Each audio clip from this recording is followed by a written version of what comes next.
안녕하십니까, 이상은입니다. 시사 관련 소식 한번 살펴보겠습니다. 요즘 우리나라 정치계를 거의 들었다 놨다 하고 있는 이 명태균 씨 관련 이야기인데요. 명태균 씨는 여론조사 관련 업무를 하다가 정치인들과 이렇게 연이 닿으면서 정치 브로커 역할을 한 사람으로, 저도 언론사 있어서 좀 알지만 선거철이 되면은 여러 중소 여론조사 업체에서 이렇게 접촉을 해옵니다. 같이 여론조사를 좀 하자고. 아마 그런 부류의 사람이었던 것 같은데, 이 정치판에서는 선거에 이기기 위해서 정말 별짓을 다 하지 않습니까? 예컨대 미신적인 행위도 서슴없이 합니다. 조상묘를 이장한다든가, 특히 사무실 위치를 잡을 때 어느 곳에 사무실을 잡아야 당선이 된다더라 해서 상당히 비싼 금액을 주고 그 빌딩에 사무실을 잡는 경우가 많거든요. 그런데 사람이라면 오죽하겠습니까? 그 사람과 일을 하면 이러저러한 방법을 통해서 선거에 이긴다더라 이런 소문이 나면은 정치인들이 너도 나도 접촉을 하겠죠. 또 그 사람은 거물 정치인과 접촉을 유지하면서 자신의 몸값을 올리는 그런 상승 효과가 아주 빠르게 나타납니다. 그 예전에 그 수산업자 사기꾼도 마찬가지였죠. 처음에 어떻게 김무성 라인을 통해서 정치인과 한번 접촉이 되니까 그 뒤로 만나는 사람들은 거의가 거물 정치인이나 언론계 인사 이런 사람들이었지 않습니까? 그리고 무슨 연예인과 결혼도 하고 이런 일이 있었는데, 일개 사기꾼조차도 그렇게 정치권과 한번 연결이 되니까 점점 접촉 범위가 넓어지고 사기 범위가 커지고 그런 상황인데, 어떤 계기가 됐든 이 사람이 이제 선거판에서 정치인들과 이렇게 연결을 하다 보니까 현재 거물급 여당 정치인 중에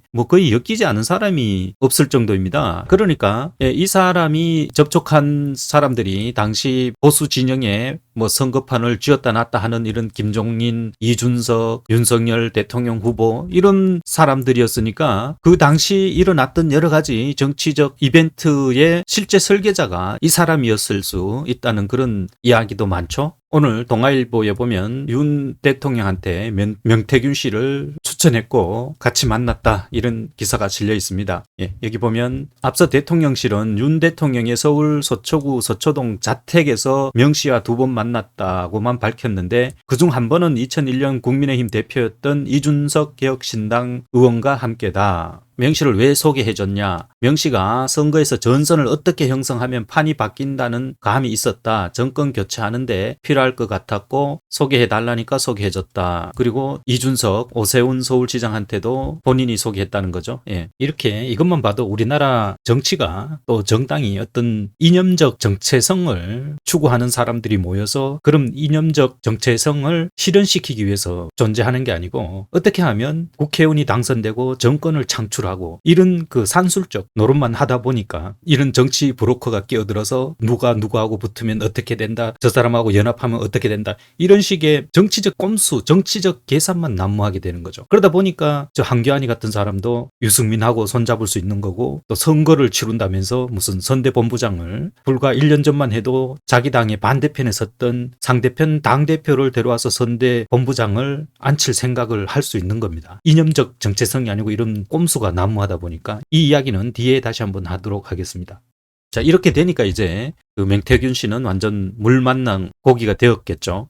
어쨌든 오늘 동아일보에서 이와 관련해서 사설이 하나 실려 있어서 한번 같이 살펴보겠습니다. 거강꾼인지 협작꾼인지 듣보잡 인물에 놀아난 한국 정치. 김건희 여사 공천 개입 의혹의 핵심 인물인 명태균 씨가 언론 인터뷰를 통해 연일 폭탄 발언을 이어가고 있다. 7일 자신이 검찰 조사를 받게 되면 잡아 넣을 건지 말 건지 한 달이면 하야하고 탄핵일 텐데 감당이 되겠나라고 검사에게 묻겠다 했던 명 씨는 8일 아직 내가 했던 일에 20분의 1도 나오지 않았다며 대선 때 내가 한 일을 알면 모두 자빠질 것이라고 주장했다. 대단합니다. 자신이 입을 열면 윤석열 정권이 위험해지니 건들지 말라는 협박성 발언을 잇따라 내놓은 것이다. 대선 과정에서 그 정도 역할을 했다면 이 정도 큰 소리를 치겠죠, 당연히. 그리고 그 당사자들이 이 사람 때문에 내가 선거에서 이겼다 이렇게 느낀다면 그 사람들한테는 이 사람이 절대적인 인물로 보이지 않겠어요? 그리고 그 과정에서 반드시 깨끗한 일만 있었다고 볼 수가 없잖아요. 어떤 비밀이나 약점을 잡고 있을 수도 있으니까. 앞서 명 씨는 동아일보 인터뷰에서 대선 당시 윤 대통령 부부를 만나 국무총리를 추천했다고 했고 자택을